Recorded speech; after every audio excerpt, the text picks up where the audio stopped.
Hoje a gente recebe a professora Rita de Cássia Fraga Machado. Ela é professora da Universidade do Estado do Amazonas. No nosso mote inicial da conversa hoje vai ser a questão do trabalho. A gente vai ver que a questão do trabalho vai ter alguns desdobramentos específicos, de acordo com a pesquisa da professora Rita, mas inicialmente eu vou fazer aquela pergunta: o que é, professora? Porque eu sei que a senhora estudou esse tema durante muito tempo e é um mote para a gente começar a conversar. Professora, o que é o trabalho? Sim. Bom, eu queria primeiramente te agradecer, Marcos, pelo convite, agradecer ao projeto Filosofia Pop. Você dizia no e-mail, quando me convidava, eu gosto muito de ler e-mail, né? Sou uma pessoa do e-mail ainda. Você colocava lá as pessoas, cuidadosamente as pessoas que já tinham vindo, o que vocês já tinham falado.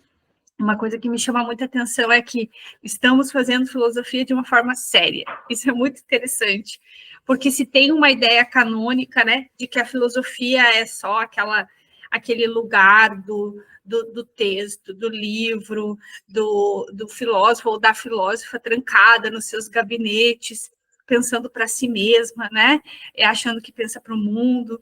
Então, acho muito interessante essa perspectiva, de a gente tornar a filosofia algo compreensível às pessoas, e também agradecer, né, você e a Universidade Federal de Jataí. Então, todo mundo que vai nos escutar, também um grande abraço, do tamanho do Amazonas. Então, a pergunta sempre conceitual, né, do que é, né, ou o que deveria ser o trabalho. Assim, existem muitas perspectivas de responder essa pergunta. A gente poderia responder a partir da ergologia do trabalho, a gente poderia responder essa resposta a partir da própria concepção de Hannah Arendt, né? Onde é um pouco diferente do materialismo histórico, ou a gente pode responder a partir do materialismo histórico, que é onde eu me situo intelectualmente, né? Mesmo que eu tenha feito um giro há 5 anos de começar a estudar as epistemologias feministas, a minha história, como você disse, né, minha história de graduação, pós-graduação, enfim, é nos estudos da filosofia do trabalho e da educação. Então, eu queria começar a responder que, quando a gente fala de o que é o trabalho, a gente precisa sempre dizer, o trabalho é humano, ele não é outra coisa, né? Só o ser humano pode trabalhar, né? Eu estou tentando falar de uma forma também mais acessível, tá? Não tentando usar tantos palavreados, né, do próprio materialismo, que às vezes é tão difícil de compreender, né? Então, poderia falar aqui de trabalho ontológico, não. Mas, então, o trabalho é humano, né? Então, esse trabalho humano, né, ele é exercido por todos nós, né, para nos desenvolvermos enquanto humano. E aí eu gosto muito de uma ideia que a gente vai encontrar lá no Dermeval Saviani, que é essa ideia de que nós nos tornamos humanos pelo trabalho, né, o trabalho que nos humaniza, né, é ele que vai nos constituir um ser também de moral, um ser afetivo, um ser que se relaciona, um ser social, né? É o trabalho que nos socializa, é o trabalho que nos humaniza. E aí, portanto, ele é tão importante. Esses debates contemporâneos de pós-trabalho, de o trabalho não existe, hoje é o infotrabalho, é uma narrativa muito forte, muito poderosa. Isso vem da sofisticação do capitalismo, mas se nós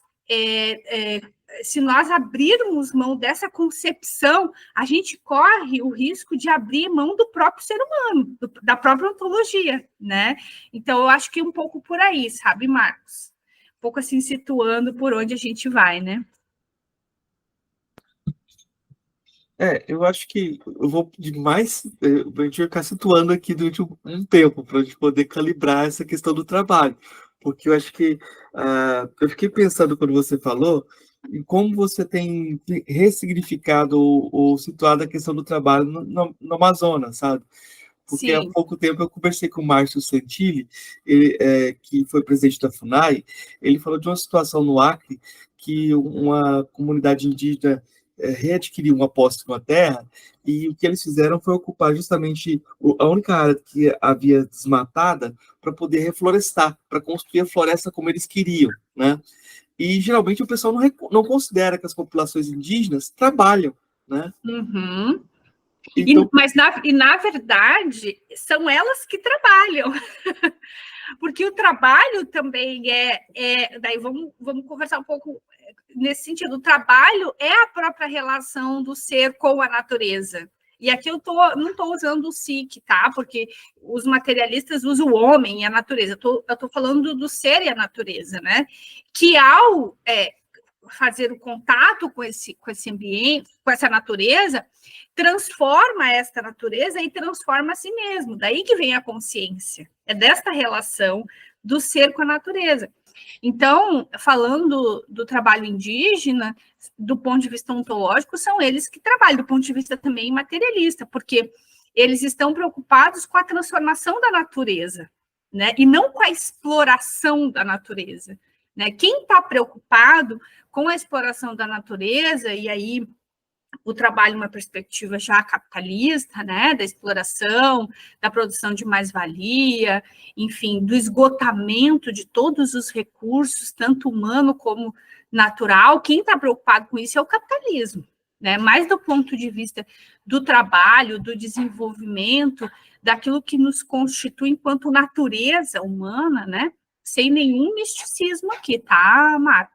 Que a gente também tem que, às vezes, falar um pouco essa ideia sem criar uma ideia mística, enfim, né? Não, aqui é uma ideia extremamente ontológica de um conceito que o Marx chama, no primeiro momento, de uma base bem mais abstrata do trabalho, você entende? Porque o trabalho tem essa perspectiva abstrata no sentido da sua compreensão como um todo, né? Então, o trabalho indígena, o trabalho das populações quilombolas, o trabalho de todas as pessoas que estão relacionadas com uma relação com a natureza, de transformação dessa natureza, é considerado trabalho, né? Tudo isso que vem com o capitalismo é outra coisa, né? Aí a gente pode chamar, então, aí a gente faz a invenção do mundo do trabalho. E aí vem outras questões, né, relacionadas ao mundo do trabalho. Deixa eu ver. A gente tem um tipo de trabalho que é um trabalho ontológico de construção do humano, e esse trabalho, de alguma forma, é alienado já quando no mundo do trabalho, assim, já começa a ter um jogo em que você vai ter uma articulação externa desse trabalho. Seria Sim. Por aí? É isso, né? Na verdade, alienação é um conceito capitalista, tá? Um conceito já no mundo do trabalho. É quando o Marx vai fazer todo o estudo da mercadoria, porque isso é a grande questão. As pessoas dizem que o Marx vai estudar a sociedade capitalista. Não, o Marx vai estudar a mercadoria para compreender a sociedade capitalista, né?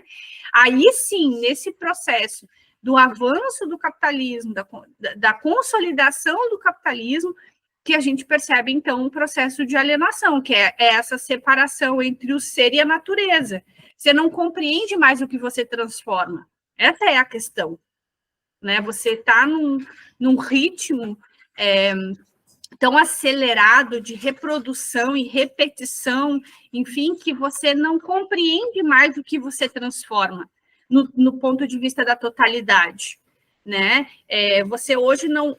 Antes se fazia uma casa como um todo, hoje você faz o telhado, né? Então, essa separação que o sistema capitalista faz entre ser e natureza, né? E aí que a gente pode levar para qualquer âmbito essa discussão, mas aqui a gente está discutindo o trabalho, é o que vai, então, é o que vai surgir, então, lá em Marx, o conceito de alienação, que é essa separação do ser que pensa o trabalho e que produz o trabalho do ser que executa, enfim, o trabalho, né?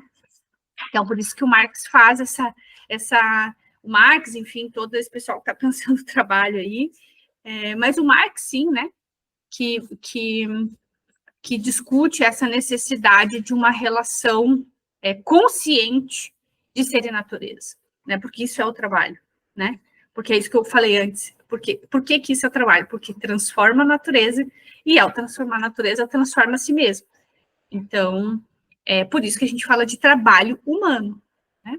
Eu fiquei pensando num exemplo, mas exemplo sempre faz a gente se distanciar do nosso tema de debate. Mas nessa relação da construção do mundo do trabalho, eu fiquei lembrando da história do Márcio Santini também, que ele conta que ele foi na terra dos Yanomami, né? E dar uma palestra sobre aquecimento global. E ele conhecia os líderes antigos, mas não tinha tanto contato com os líderes mais novos, como o Dario Copenau, né? Ele conhece o Davi Copenau, mas conhecia o Dario na época. E ele ficou o dia inteiro mostrando slides, falando do aquecimento global no mundo todo, mostrando situações diversas. E no final o Dario falou assim: eu estou contente. Agora estou contente, porque nós sabíamos que vocês estavam destruindo o mundo, agora vocês também sabem. Então, aí eu fiquei pensando nessa questão de como a gente vai. Existe uma alienação, assim, você entra no mundo do trabalho, você entra nesse mundo que está construindo essa destruição. E aí você talvez tenha que ser alertado para algo que, para quem está fora dessa lógica, é muito evidente, né?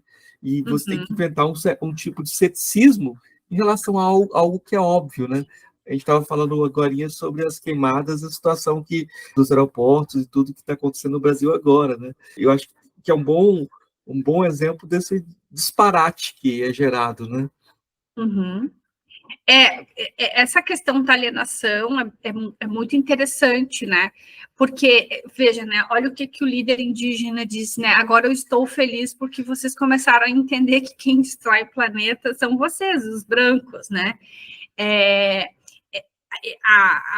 Os indígenas, populações originárias e tradicionais, eles não têm essa separação com a natureza e com o ambiente, né? Quando eu estou lá no meio da floresta amazônica, em comunidades, trabalhando com as mulheres, né? As mulheres da floresta, elas dizem isso o tempo todo para a gente, né? Nós somos parte desse ambiente, nós fazemos parte desse ambiente. Né? Tanto quando a gente sai deste ambiente, né? Tem um trabalho de pesquisa que eu orientei lindo, que se chama A Floresta é a Nossa Cura. A gente adoece, né? Porque como se faltasse alguma coisa nossa, né? A gente vai para a cidade, a gente passa muito calor. Eu lembro da dona Raimundinha, né? Nossa mais velha anciã, né? A gente passa muito calor, minha pressão sobe, eu fico doente. E quando eu estou aqui na comunidade, junto com a floresta, não, eu respiro, eu fico fresca, como ela diz, né? Então, essa separação do sujeito com a natureza, né? Do ser humano com a natureza, quem faz é o sistema capitalista. E aí a forma alienante, a alienação, ela é importante porque a alienação é uma solução do sistema capitalista de manter esse sujeito e essa natureza separados, porque se há uma relação estrita e consciente, você não destrói, né? Mas que também sabem que também tem uma natureza humana, né? Porque tem uma natureza humana, porque elas cuidam dessa floresta, elas cuidam desses rios, né? Então, essa relação do cuidado, que não é uma relação alienada e nem romântica, não, é uma relação que tem a ver com essa compreensão de que elas são parte, né? E aí eu dei um exemplo que uma das entrevistas a dona Raimundinha, que é a nossa anciã, que ela disse, olha, quando eu saio aqui da minha comunidade, ela mora no São Francisco, no Bom Jesus, uma comunidade que fica 40 minutos de Tefé, né? De barco. Ela diz, quando eu saio da minha comunidade, que eu vou para a cidade, eu fico doente, eu não tenho ar para respirar, e a minha pressão sobe, então a gente come mal, né? A gente come coisas que a gente não está acostumado a comer na comunidade, né? Então, como é que essa relação também entre trabalho e cultura, né? E sujeito estão relacionadas, né? E que para essas pessoas ainda não está num processo total de alienação ou de feitiço da mercadoria, que é o que o Marx falava, né? porque elas ainda se compreendem como sujeitos, né, pertencentes a esse lugar. E aí uma coisa interessante, que aí falando um pouco das populações e do feitiço da mercadoria, é o que o fogo hoje representa, né? O fogo na nossa região. Você aí em Goiás, eu no Amazonas, o fogo é uma mercadoria, né? É uma mercadoria, porque todo esse fogo que está aí é um fogo criminoso, né? Se coloca fogo para se explorar e produzir cada vez mais gado, soja, né, etc. e tal. Então, é um fogo criminoso, né? É um fogo, como eu vou dizer, do próprio feitiço da mercadoria, né? Eu entrevistei aqui o professor Luiz Marques um tempo atrás, e ele tem Uhum. coloca na capa do livro dele uma série de colhedeiras de soja, sabe? Uma paisagem meio desértica, monocultura, assim. Eu comentei com ele que aqui em Goiás talvez essa imagem fosse vista como bela, sabe? Uhum. Porque mostra o trabalho, né? É Mostra contexto, né? mostra o trabalho de construção da paisagem, né? Isso é muito assustador para ele. Ele ficou assustado, porque na formação dele, como historiador, ele estudava arte renascentista, né? E Sim. ele nunca pensou que aquilo podia ser belo para alguém, né? Uhum. E isso Uhum. talvez seja um grande problema, assim, quando você se insere no mundo desse mundo do trabalho, que você tem um valor tão distorcido, né? E que você fica dentro dele, né? Eu acho que talvez isso até, claro, traz uma crise estética também, né? Para Uhum. olhar o que é bonito ou o que é feio, né? Uhum. Uhum. E aí eu penso que essas questões da pós-verdade, do pós-trabalho, contribuem muito para isso, tá? Porque essa questão, né, da gente conseguir desenvolver uma análise dinâmica quando a gente fala totalizante, né, do capitalismo, é conseguir olhar o aspecto da natureza filosófica do trabalho, né? E daí eu acho que isso requer, de fato, a gente pensar todas essas dimensões, né? E aí também olhando essa imagem, né? Se a gente passar, se isso passa também num contexto de agro, é a imagem mais bonita, né? As maquinários, as propagandas na televisão, né? Agro é pop, água é isso, agro é aquilo, né? Essas imagens são imagens que a gente poderia dizer que são alienantes. É uma imagem produzida pelo capitalismo, massificada pela mídia, né? Que vai cada vez mais criando em nós, a partir dessa narrativa, essa ideia de afastamento mesmo e de cuidado com essa natureza. Então, se a gente, por exemplo, colocar duas imagens, tá? Dos tratores, da irrigação, né? Acho que tem aqueles negócios que sai água por cima, e a gente colocar a população indígena fazendo o seu roçado em Ajuri, né? Que é assim que as populações originárias trabalham. Com certeza a imagem mais bonita, mesmo, tá? Mesmo num contexto mais tradicional, originário, talvez a imagem do maquinário seja mais bonita, porque é isso que é o espírito alienante.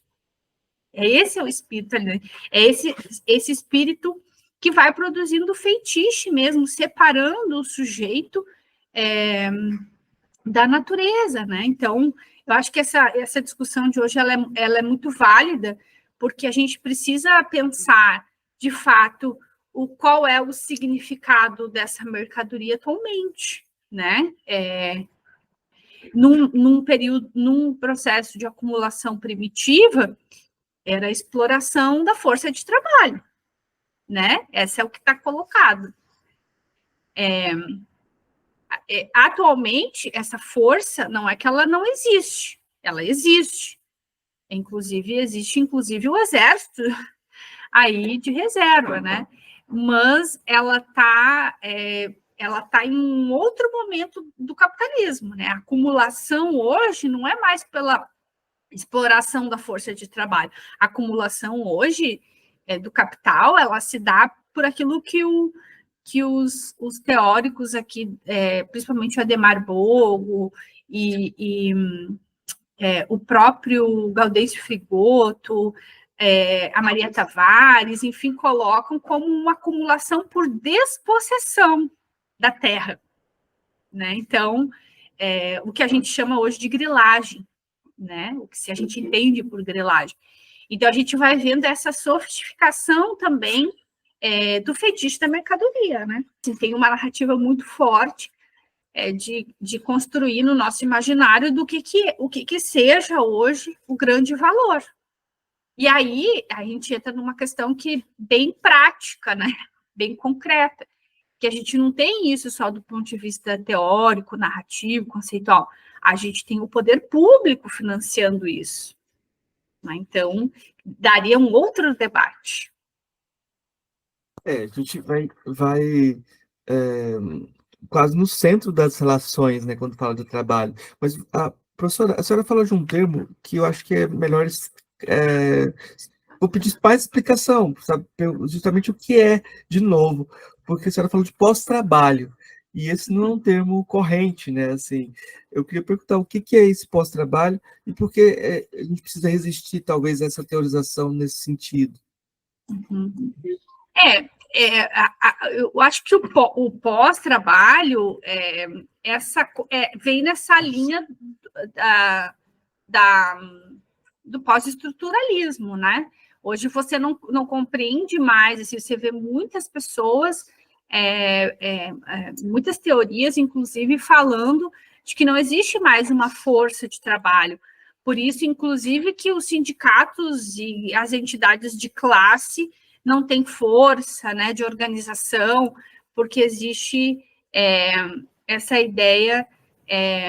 Pós não significa depois de, tá? Significa um conhecimento que se contradiz essa ideia estruturante do trabalho nas nossas vidas, né? Então, existe essa concepção, né, de que o trabalho hoje, existe não, é concreto que hoje a gente não acumula mais o capital pela exploração dessa força de trabalho, porque nós estamos vendo aí a sofisticação, né, das commodities, dos juros. Eu estava lendo ontem um texto no Mundo do Trabalho que falava que as empresas hoje lucram muito com a não contratação de funcionários e sim de colaboradores, né? Não sei se você já ouviu falar nessa expressão, colaboradores. Você não é mais funcionário da empresa com carteira assinada, né? Você é um colaborador que às vezes está nessa relação com a empresa através de uma terceirizada ou através de um MEI, né? Que é isso hoje. Então, você produz toda a riqueza daquela empresa, né? E você não faz parte. Olha só, o nível de alienação que o Marx nunca imaginou isso, né? Que o trabalho poderia ser, inclusive, quarteirizado, né? E a riqueza se acumular por essa quarteirização da força de trabalho. Isso é algo muito importante da gente estar olhando e vendo isso, né? Que as pessoas ficam totalmente desprotegidas, né, de direitos. E isso é compreendido como uma era pós-trabalho, no sentido de que não é diretamente pela exploração dessa força, né, mas existem aí essa relação que é o que conflitua, né, o Marx, quando vai dizer o que é a sociedade capitalista, ela vai dizer, olha, a sociedade capitalista é historicamente a luta de classe, né, proletários vezes burgueses. Então, essa relação entre proletariado e burguesia, ela não é mais uma relação direta de exploração, né? Ela tem um conjunto de outras relações de exploração que estão aí, né? E isso vai configurando que as pessoas têm chamado de pós-trabalho, que, inclusive, os sindicatos hoje não conseguem compreender essas novas relações no mundo do trabalho, né? E acabam, inclusive, se perdendo aí, né? Mas é bem complicado mesmo compreender o que essa uberização, essa questão do trabalho por plataforma vem gerando também, ou como resultado também, porque você tem na ponta da língua as pessoas que trabalham com transporte alternativo, por exemplo, reclamando de qualquer intervenção na direção de direitos, porque é o Estado chegando, né? E sempre você tem essa visão sempre negativa, e negativa em relação à carteira de trabalho também. É muito curioso como as coisas andam juntas, amarradas numa perspectiva de que eu quero minha liberdade. Sim. E isso é uma narrativa construída pela alienação, tá? Pelo feitiço da mercadoria, né? Isso é uma narrativa que foi construída que vem construindo pelo capitalismo, né? Nossa, a gente abre a internet, o que mais tem é empreenda, abra o seu negócio. Não deu certo, e você tem o seu carro, então venda o seu carro para empreender. Essa ideia do empreendedorismo de si, né? Que chega num momento muito sofisticado da alienação e do capital, né? O capital, a gente sempre fala nos estudos de educação e trabalho que quem entra em crise é o capital, né? Não é o capitalismo.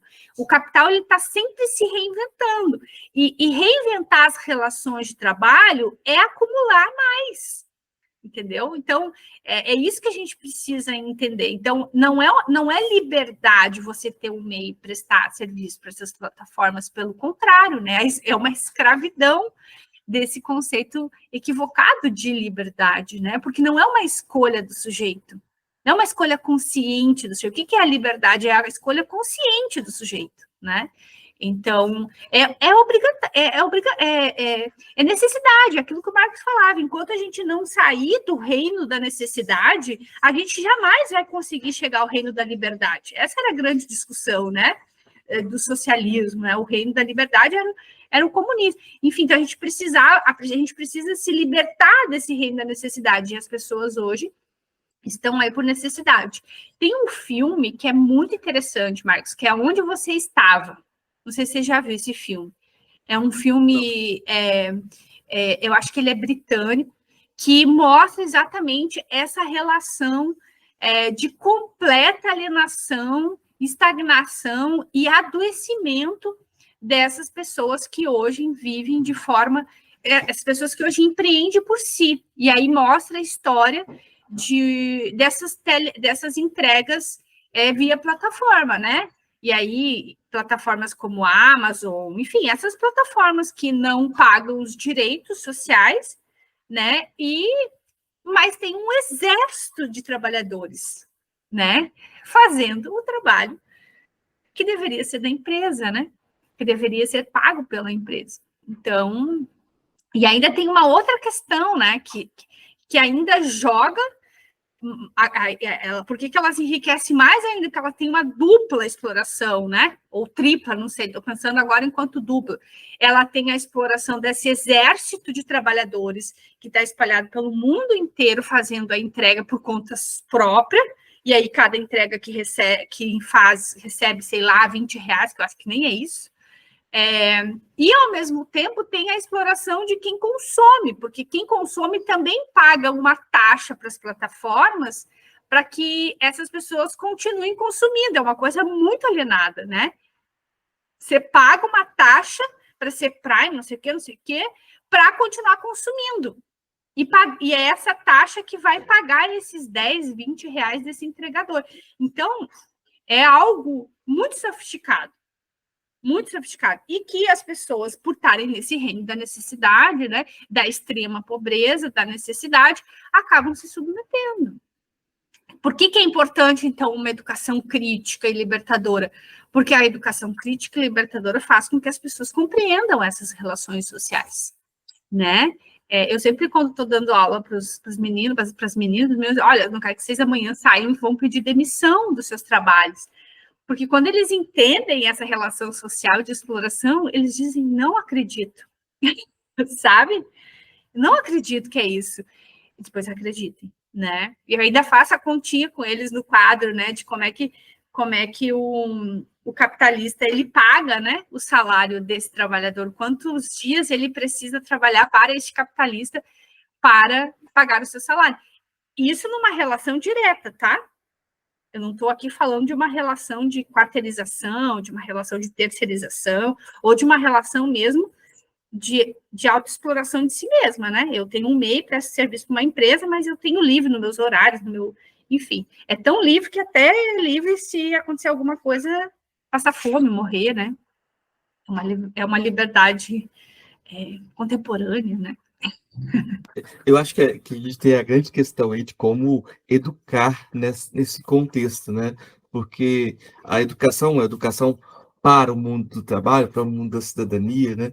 E junto com essa questão, eu estou fazendo as duas grandes questões aqui, porque junto com essa questão, eu acho que tem sempre articulação com a questão das mulheres, né? Eu estou lembrando de um filme chamado Número 2, do Godard, da década de 80, que até deu origem a um disco da Legião Urbana chamado 2, que ele vai falar do aspecto mais privado das relações. E o que ele encontra no aspecto privado? É uma hierarquização dos gêneros e a exploração do trabalho feminino, né? Como se fosse um trabalho proletário, né? Então, falar dessas questões nos levam já para a questão da educação e para a questão do feminismo, né? Exatamente.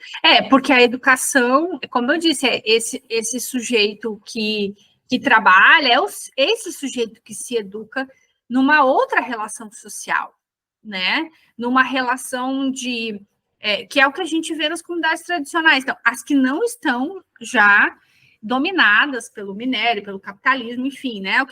As comunidades mais tradicionais, assim, né? O que a gente vê é essa relação de um trabalho que coopera, né, de um trabalho que serve para desenvolver humanamente o sujeito e aquela comunidade, né? É um trabalho que vai pensar a coletividade, a divisão da riqueza produzida por aquele conjunto de trabalhadores, né?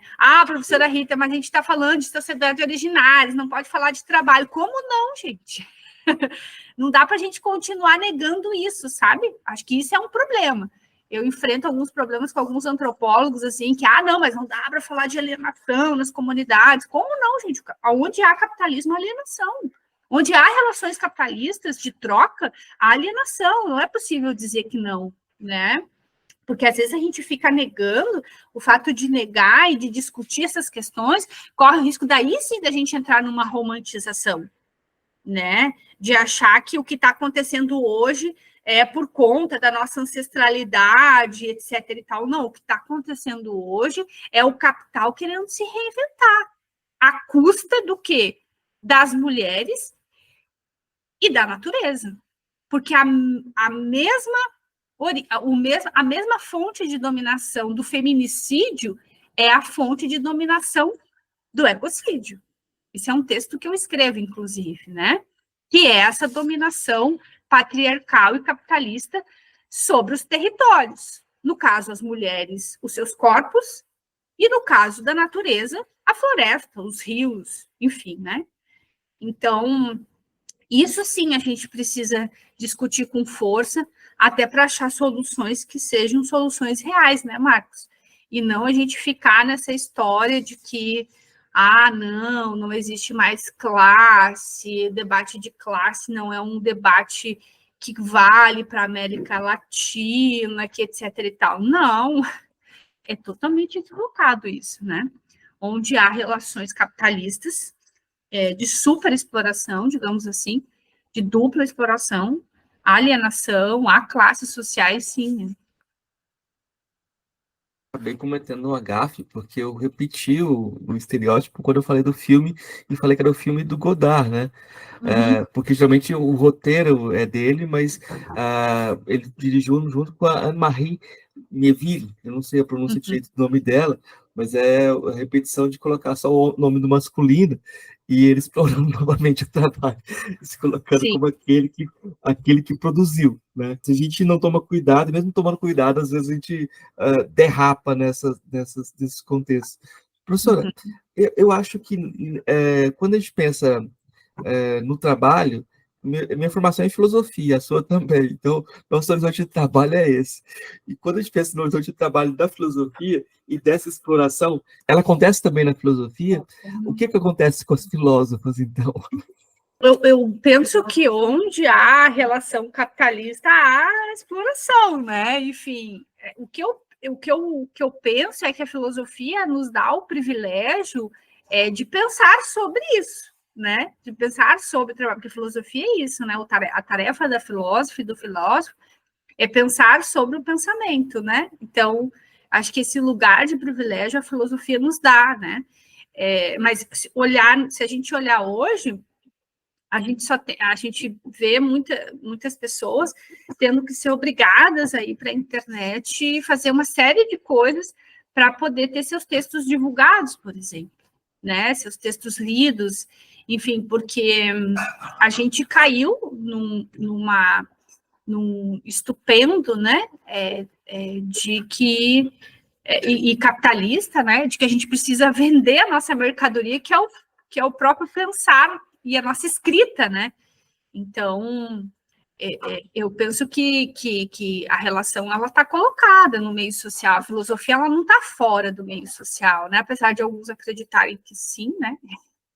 Alguns ainda defenderem uma concepção canônica e do filósofo, o pensador que não se relaciona com a realidade, né? Eu não sou dessa turma, né? Eu sou de uma turma que pensa que a filosofia ela só tem sentido se for para transformar a realidade, né? Então, se a gente se coloca como pensadores e pensadoras do trabalho e da educação, né? Que quando a gente fala de trabalho, essa relação trabalho-educação, elas são recíprocas, não é recíproca a ideia, mas são atravessadas.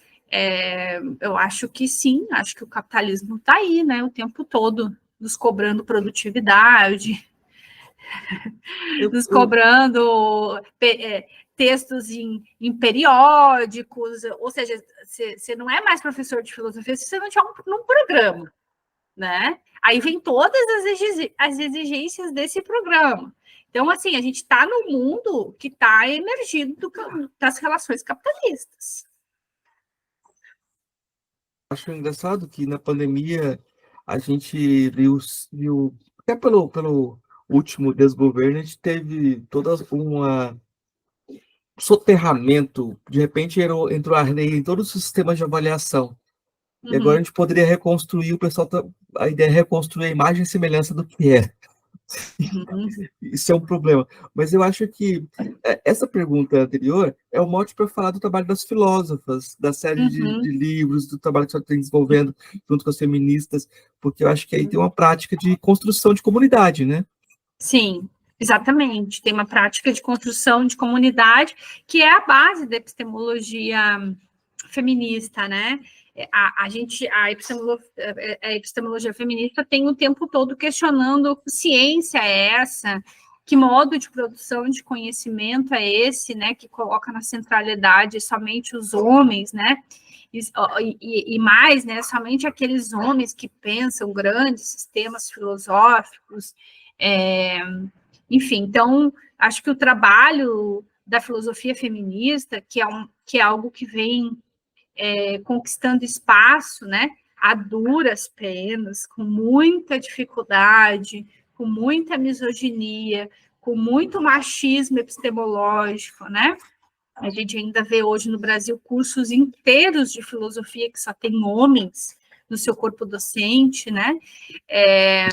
É um trabalho que vem sendo feito nessa perspectiva, né? Do que a gente chama no feminismo de sororidade, de comunidade.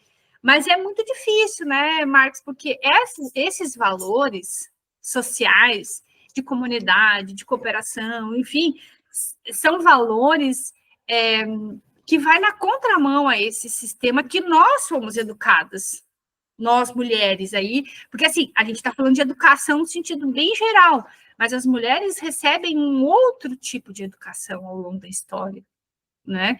Inclusive, para quem vai cursar filosofia, a nossa educação é dos homens, né? Inclusive, que as mulheres na filosofia não têm útero, né? Essas coisas eu já ouvi dentro do curso de filosofia, né? Então, que as mulheres precisam ser solitárias, que elas precisam ser feias, essas coisas, sabe? Muito complicadas. Então, acho que o trabalho que a epistemologia feminista, principalmente numa perspectiva marxista, né, dialética, que é onde eu me encontro, ela vem questionando esse trabalho alienante da produção de conhecimento, sabe? Esse trabalho que é uma propriedade privada, muitas vezes, né? De tão guardado que é, né? As 7 chaves e de uma linguagem tão difícil de se acessar. Então, a filosofia feminista vem dizer, olha, nós queremos pensar sobre o mundo das mulheres, e o mundo das mulheres é praxis, não é outra coisa. As mulheres são praxis, inclusive o pensamento das mulheres, todas as mulheres que eu tenho estudado nesses últimos 5 anos, que são muitas mulheres, todo o pensamento dessas mulheres é interdisciplinar, ele nunca está num lugar da abstração somente, nunca, ele sempre está relacionado com algo concreto, né? Por exemplo, esse semestre eu vou oferecer uma disciplina com algumas filósofas, né, da raiz do feminismo, enfim, das pensadoras, e a gente vai estudar as mulheres, a gente já tem mulheres no 16, né, que é o caso, por exemplo, da Gédes Gournan, que está pensando as mulheres e a igualdade social no século XVI, né? Por que as mulheres não estão fazendo filosofia nesse período? Ela questiona isso, né?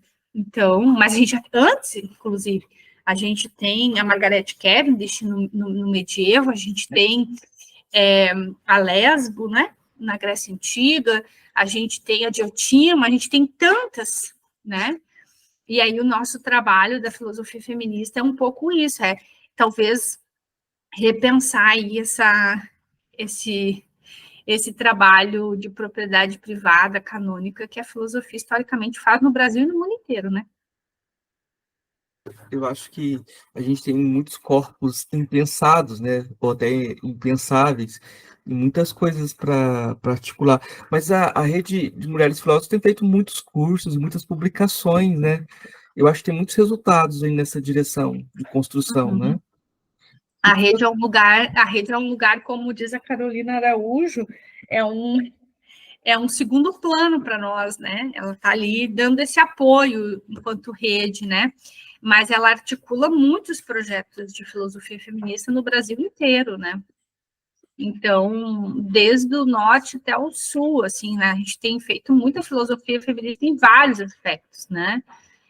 Por exemplo, projetos que eu acho muito legal, assim, o projeto das pensadoras, o projeto Quantas Filósofas, né? É um projeto que acho que inclusive coordenado pela própria Carolina Araújo, o projeto Uma Filósofa por Mês, que é coordenado pela Janine Sattler, ali de Santa Catarina.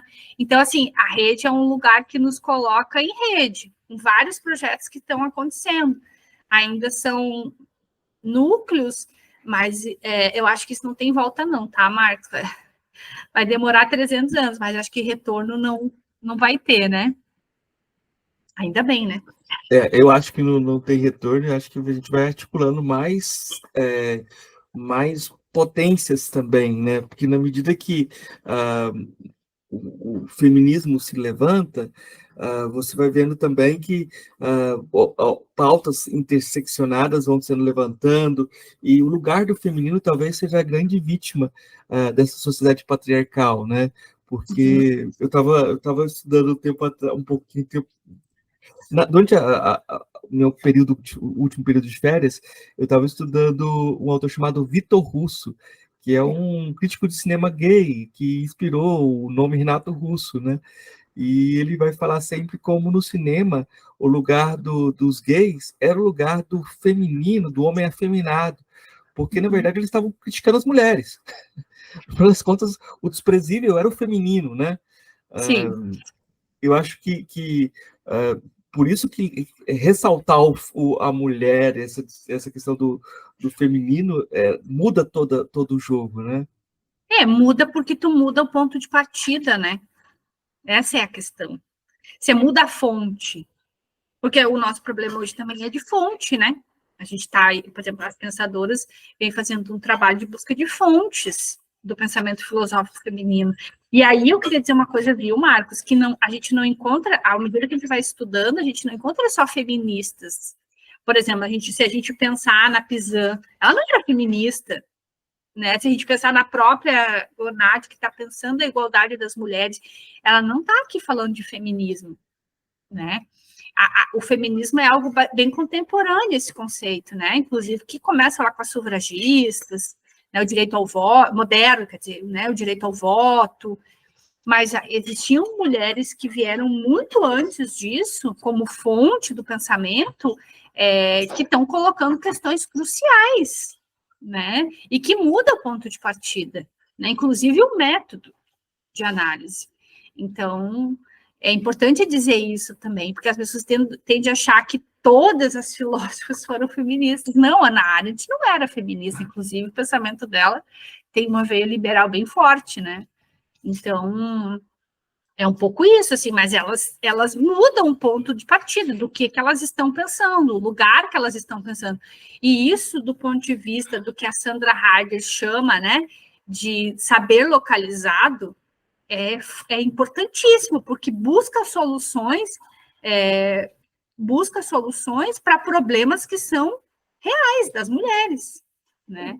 Então, esse é um pouco o trabalho da filosofia feminista no Brasil e no mundo.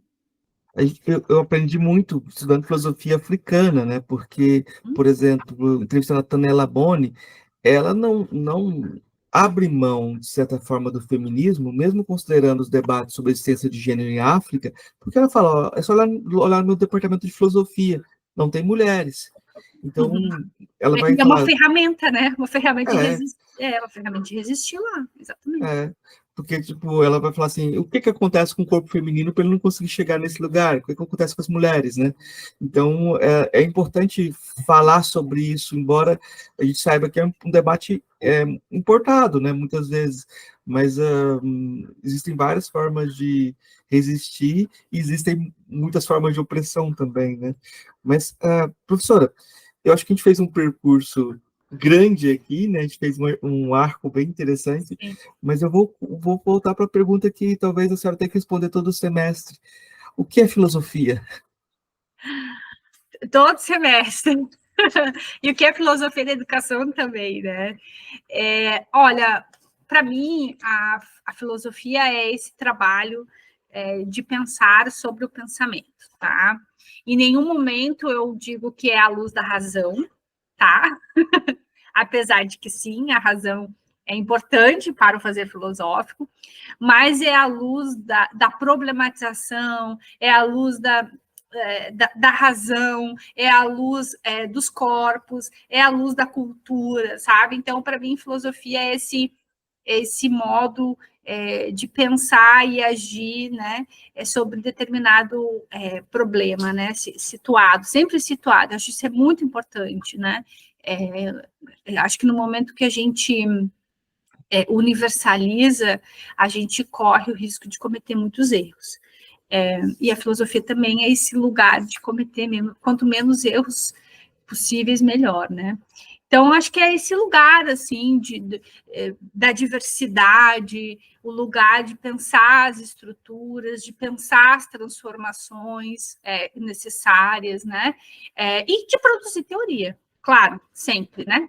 Filosofia tem que produzir teoria e conceitos para que a gente possa pensar esse mundo, né? Porque se a filosofia não se comprometer com isso, aí nós realmente podemos apagar as luzes e dizer, olha, não, vamos embora, todo mundo, né? Então, a filosofia tem essa tarefa de pensar o mundo, e aí é isso, a luz da razão, a luz da cultura, a luz da diversidade, a luz das mulheres, a luz dos negros, a luz dos povos originários, né?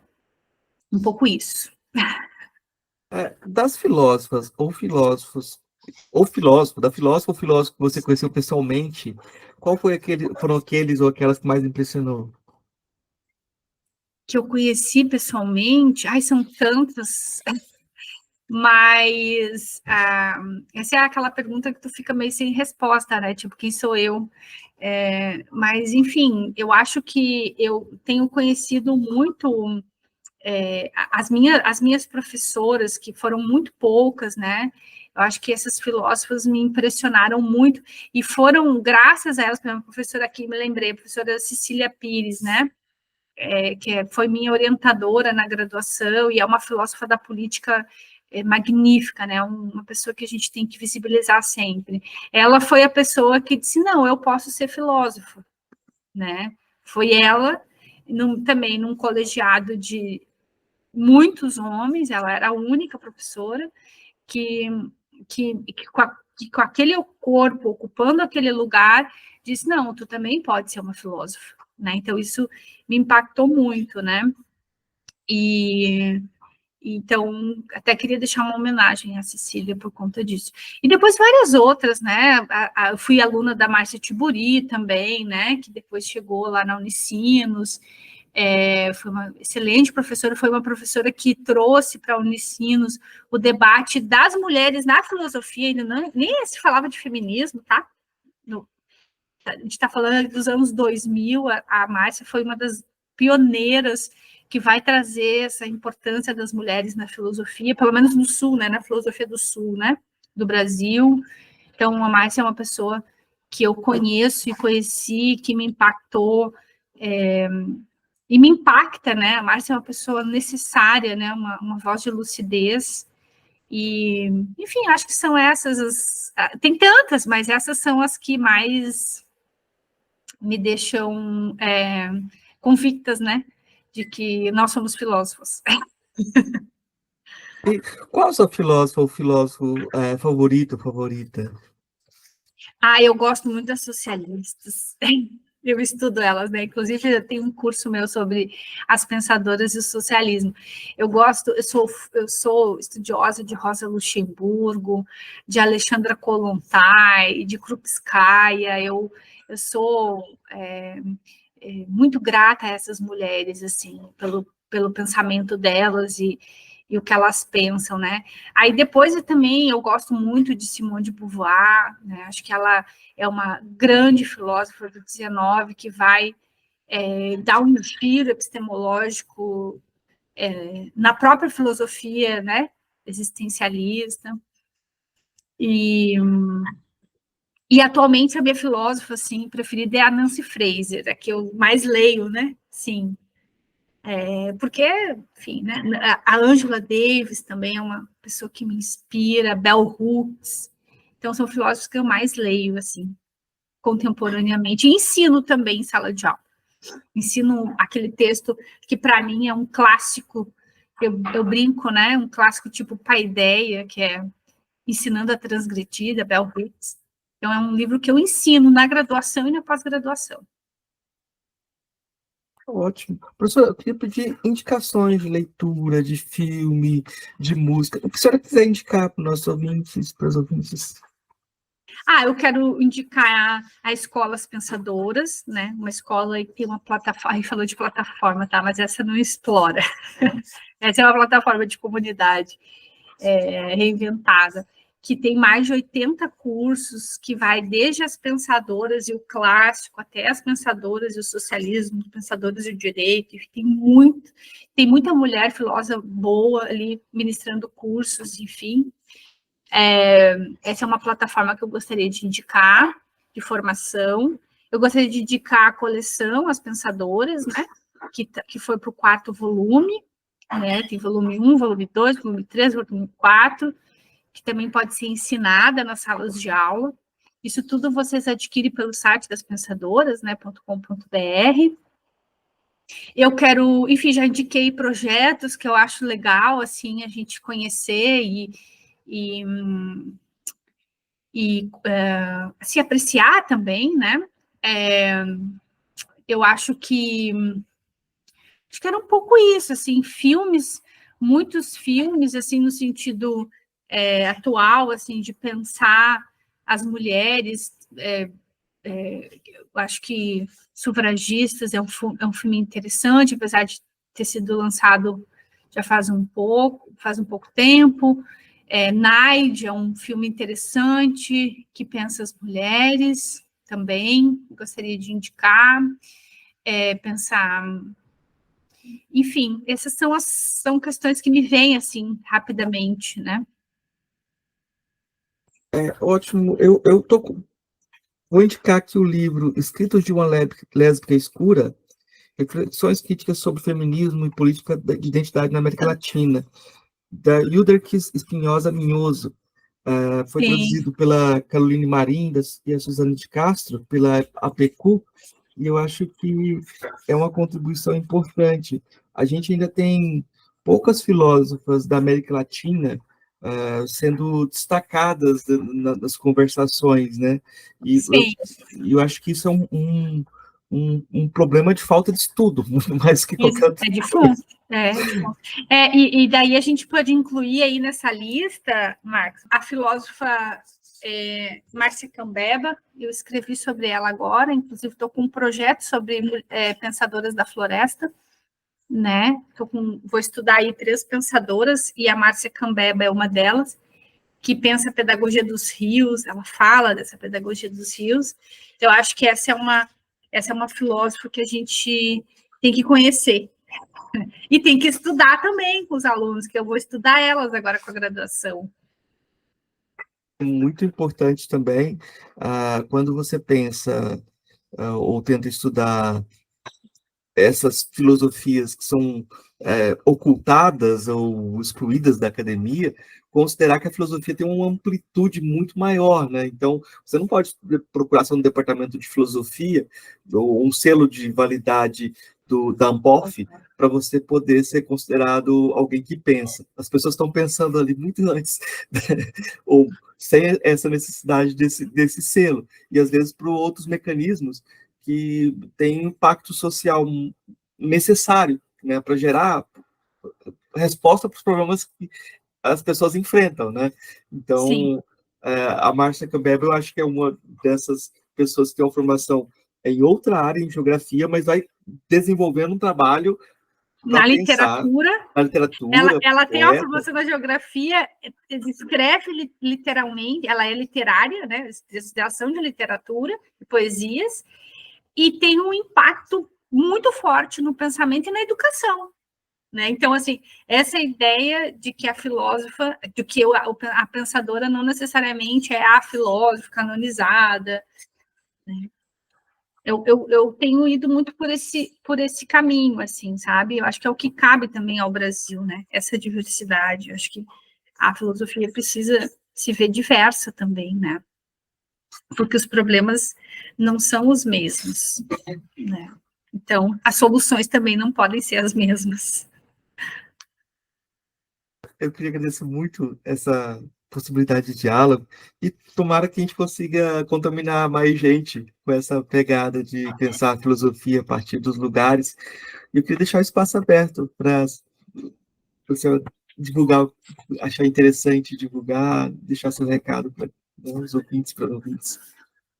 Não, eu quero só agradecer, assim, a tua disposição de conversar. Acho que a gente conseguiu construir um diálogo diverso, né? Acho que a gente começou pela discussão do trabalho, e, enfim, mas chegamos até o que eu tenho feito hoje, e Fala de, agradecer o espaço. Professora, desculpa interromper, mas é porque eu queria que você me falasse um pouquinho, só pelo pouquinho, sobre as mulheres nas Olimpíadas, porque era um tema que a gente talvez ia tocar e não tocamos, né? O Sim. que significa essas mulheres nos esportes, assim?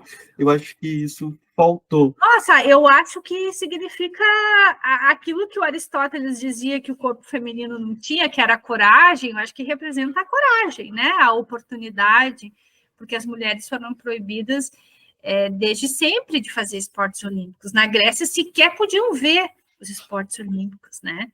Então, acho que as Olimpíadas vêm mostrar, assim, duas coisas. Acho que a importância da visibilidade dessas mulheres no esporte e de que elas também podem fazer, né? Espírito, corpo e mente, né? Mente, corpo e espírito, né? Levar seus espíritos. E a oportunidade. Acho que as mulheres, à medida que elas entraram nos jogos, elas têm a cada edição mostrando de que elas são tão capazes que os homens, né? Então, mas eu acho que tem um textinho meu que vai sair no blog, eu posso te mandar, se você quiser divulgar também. Ele tá para sair aí, um textinho de 5 páginas, mas que é resgatando mesmo essa história fazendo essa reflexão, né, do que significa isso hoje. A gente teve uma participação olímpica das mulheres que vai ser lembrada por muito tempo como um momento de virada, né? Um momento importante. Sim, de virada mesmo. No Brasil foi, né, das 20 medalhas, 13 que teve uma em equipe foram das mulheres, né? Foram elas que trouxeram para o Brasil. Então, acho que é um giro mesmo. Obrigada, Marcos, mais uma vez. Quero deixar aí que vocês sigam o Projeto das Pensadoras, que é um projeto que eu coordeno também. Aprendam com as pensadoras. Essas mulheres que você falou, a maioria estão lá no projeto, né? A Suzana é uma parceirona, Márcia, enfim, todas essas grandiosas aí da filosofia. Obrigado, professora.